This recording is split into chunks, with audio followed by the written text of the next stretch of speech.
ચલો ફ્રેન્ડ, આજે આપણે બનાવીશું પાર્લેજી બિસ્કિટમાંથી આઈસ્ક્રીમ. બનાવવા માટે 500 દૂધ લીધું છે, 12 બિસ્કિટના ભૂક્કો લીધો છે. આ રીતે 500 દૂધ પેનમાં લઈ ગરમ કરું અને થોડું ઠંડા દૂધમાં પાર્લેજીનો ભૂક્કો. આ રીતે પાર્લેજીના ભૂક્કામાં ઠંડુ દૂધ લઈને એને આ રીતે ઓગાળવું. આ રીતે દૂધને ગરમ કરું, જ્યાં સુધી ઘટ ના થાય ત્યાં સુધી એને ઉકાળું ધીમા તાપે. આ રીતે દૂધ ઘટ થયા પછી અંદર આપણે પાર્લેજીવાળો પાવડર ઉમેરી દેવો અને એને સતત હલાયા કરીએ. આ રીતે 3 થી 4 મિનિટ સતત હલાયા કરું.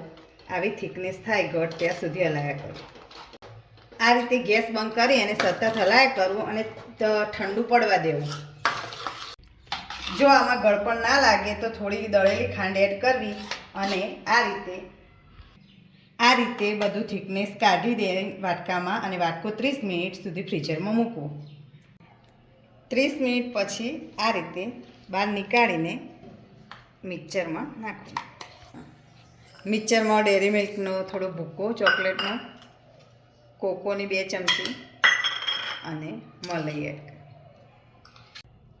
આ રીતે ક્રશ કરી અને બીજા કોઈ પ્લાસ્ટિકના ડબ્બામાં, એરટાઈટ ડબ્બામાં ભરી અને 7 કલાક સુધી ફ્રીઝરમાં મૂકી દેવું. આ રીતે આપણી આઈસ્ક્રીમ તૈયાર.